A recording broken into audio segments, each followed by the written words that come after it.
धोनी जब रायडू के बाद बैटिंग करने आए तो फैंस ने स्टेडियम सर पर उठा लिया। धोनी जब आउट हुए तो मौत सा सन्नाटा था। धोनी ने पथिराना के लिए मैच टाइमिंग की भी फिक्र नहीं की। जीत के बाद धोनी को गले लगती बेटी जीवा। कल के मैच के बाद की ये कुछ हेडलाइंस हैं। अभी तक हमने जितनी हेडलाइंस बताई या देखी हैं, उनमें से कोई भी ऐसी नहीं है जिसमें धोनी का जिक्र ना हो। धोनी ने ये किया, धोनी ने वो किया, धोनी के कारण ऐसा हुआ, धोनी के कारण वैसा हुआ। ऐसा लग रहा है जैसे कल चेन्नई वर्सेस गुजरात नहीं, धोनी वर्सेस गुजरात मैच था। जबकि सिक्के का दूसरा पहलू ये कहता है कि कल चेन्नई या कहें धोनी ने अपने दम से ज्यादा गुजरात या कहें हार्दिक की गलतियों से जीत हासिल की और सीधे फाइनल का टिकट हासिल किया। जबकि पांड्या जी अब क्वालिफायर 2 के लिए लटक गए हैं, जहां उन्हें लखनऊ और मुंबई में से कोई एक मिलने वाला है। इसलिए क्रिकमाइंड के पास आज कंटेंट ज्यादा है और टाइम कम। तो चलिए कल के मैच की कहानी से शुरू करते हैं और आज के मैच की भविष्यवाणी तक पहुंचते हैं। दोस्तों, कल जब मैच हार्दिक के टॉस जीतकर बैटिंग करने के साथ शुरू हुआ, तभी बहुत सारे एक्सपर्ट्स और फैंस की आंखें ऊपर चढ़ गई थी। माना कि गुजरात पूरे सीजन अच्छे से चेज करते हुए आ रही है, लेकिन चेन्नई के घर में प्लेऑफ जैसे हाई वोल्टेज मैच में चेज करने का डिसीजन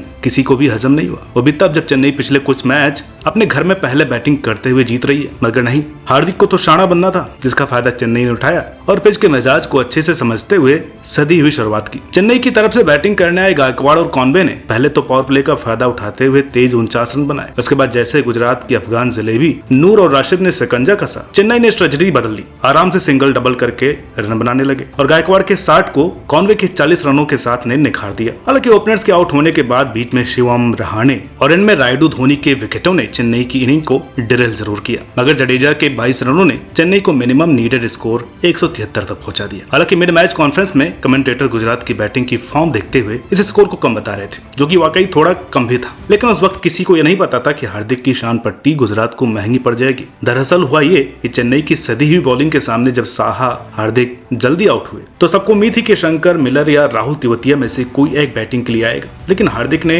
2 कदम आगे सोचते हुए तीक्षणा के लिए शनाका को भेज दिया। वो शनाका जिन्हें आईपीएल खेले हुए जुम्मा 4 दिन भी नहीं हुए। दूसरी तरफ से गिल अटैक करके रन निकालते तो इधर से शनाका रन बॉल खेल के हिसाब बराबर कर देते थे। अब आप खुद सोचिए कि चेन्नई जैसे विकेट पर 173 रनों के टारगेट के आगे अगर कोई बैटर 16 बॉल में सिर्फ 17 रन बनाएगा तो कैसे काम चलेगा। यही हुआ कल गुजरात के साथ। जैसे ही शनाका तीसरे विकेट के तौर पर आउट हुए, वैसे ही गुजरात को अटैक करने की सूझने लगी। मगर इस जल्दी में वो भूल गए कि कल उनके पास साई सुदर्शन या अभिनव मनोहर का कुशन नहीं था। इसलिए जब मिलर और गिल के विकेट गिरे तो गुजरात की बैटिंग खल रही थी। इसलिए मिलर और गिल के विकेट जब गिरे तो गुजरात की बैटिंग खाली लग रही थी। हालांकि शंकर और राशिद ने थोड़े रन जरूर बनाए, मगर 14 और 30 रन कहां 173 तक पहुंचा सकते हैं। इस तरह गुजरात ने कल हाथ में आए कई मौके छोड़ते हुए मैच 15 रनों से गंवा दिया। चेन्नई 14 मौकों में से 10वीं बार फाइनल में पहुंच गई है। अब फाइनल में क्या होगा कुछ पता नहीं, मगर इतना जरूर कंफर्म है कि सामने कोई भी हो, धोनी को सिवाय जीत के कुछ नहीं चाहिए। वरना कल क्रूशियल मोमेंट पर धोनी ने जो किया, फैंस उनसे कभी उसकी उम्मीद नहीं करते हैं। दरअसल कल एक मौके पर जब पथिराना ग्राउंड से बाहर जाकर वापस आए तो अंपायर ने उन्हें बॉलिंग कराने से मना कर दिया, क्योंकि रूल्स के अकॉर्डिंग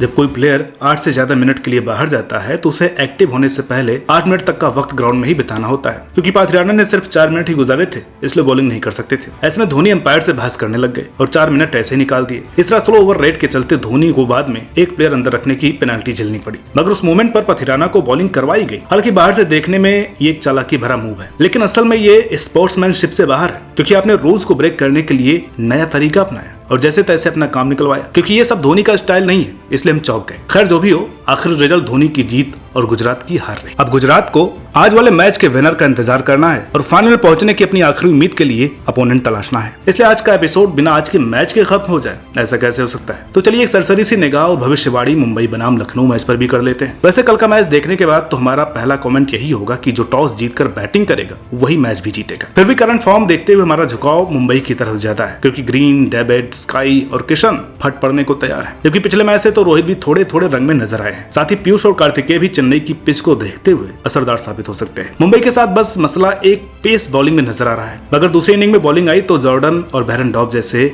इंटरनेशनल डेथ बॉलर काफी कारगर साबित हो सकते हैं। क्योंकि चेन्नई की पिच वक्त के साथ स्लो होगी तो जॉर्डन और जेसन की स्लो बॉल करने की स्किल निखर कर सामने आएगी। जबकि लखनऊ के लिए भी नवीन कुछ यही काम कर सकते हैं, मगर बॉलिंग से ज्यादा डिकॉक, पूरन, स्टोइनिस और बटोनी की हिटिंग पर ज्यादा डिपेंडेंट है, जिन्हें थोड़ा थोड़ा साथ स्पिन में कृणाल पांड्या और विश्नोई का मिलता रहता है। लेकिन इसके बावजूद भी हमें तो मुंबई का ही पलड़ा भारी लग रहा है और गुजरात के लिए अहमदाबाद में मुंबई ही ठीक अपोनेंट भी है। बाकी आपकी क्या राय है कमेंट करके जरूर बताइएगा। मिलते हैं आपसे अगली वीडियो में, तब तक के लिए नमस्कार।